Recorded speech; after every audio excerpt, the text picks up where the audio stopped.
Hello Droneman fans, as it is the eve of Burns Night, this video is having a wee look at the monuments in East Lothian to the bard Robert Burns. It's time to ham up my Scottish accent a wee bit, just for this video. Nah, I'm only joking, I don't need to do that.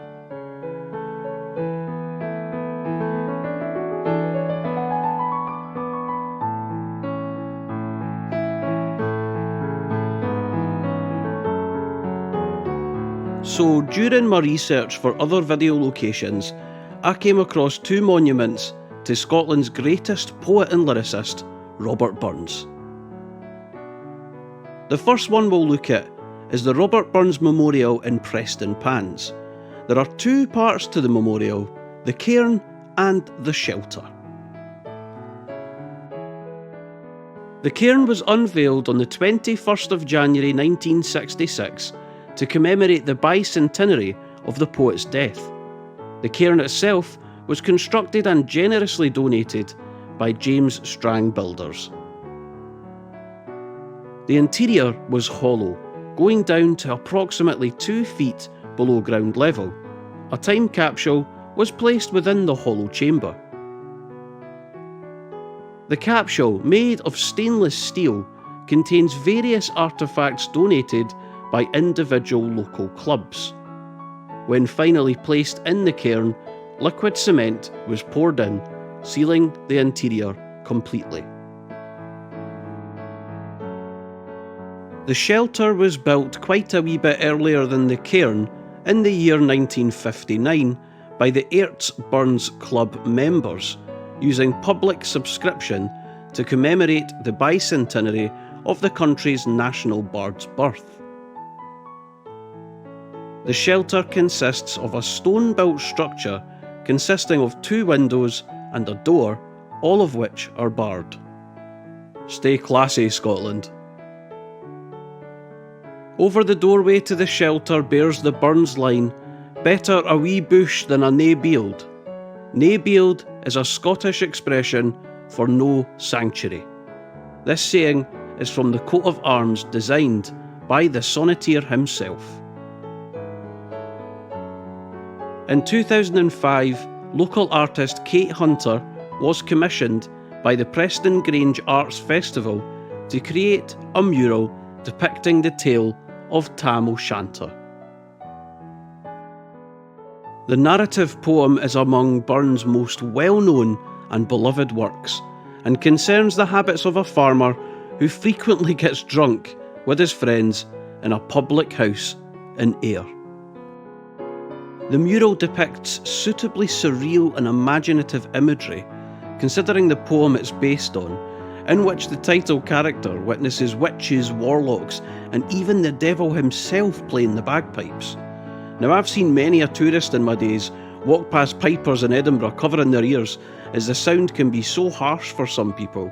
But can you imagine how harsh they'd sound played by the devil?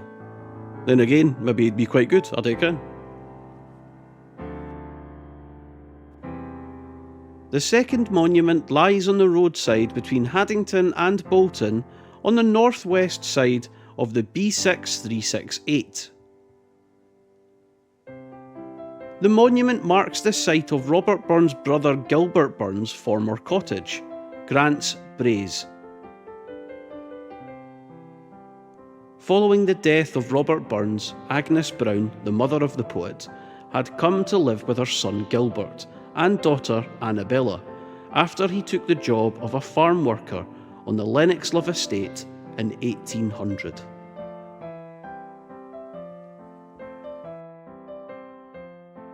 Behind the monument there is a wee path which leads to the Burns family well.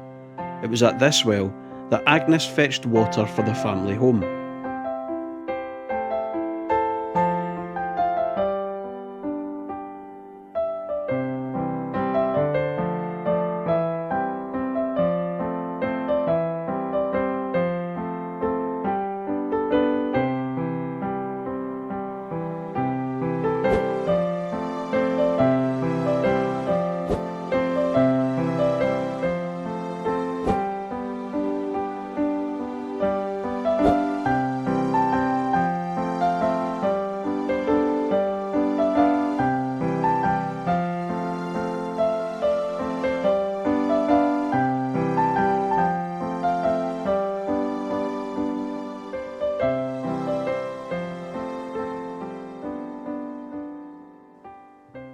The well was restored in 1932 by William Baxter, and in the 1950s by volunteers from the Thorntree Mystic Burns Club and the Airts Burns Club, both of Preston Pans and the Trinent 25 Club.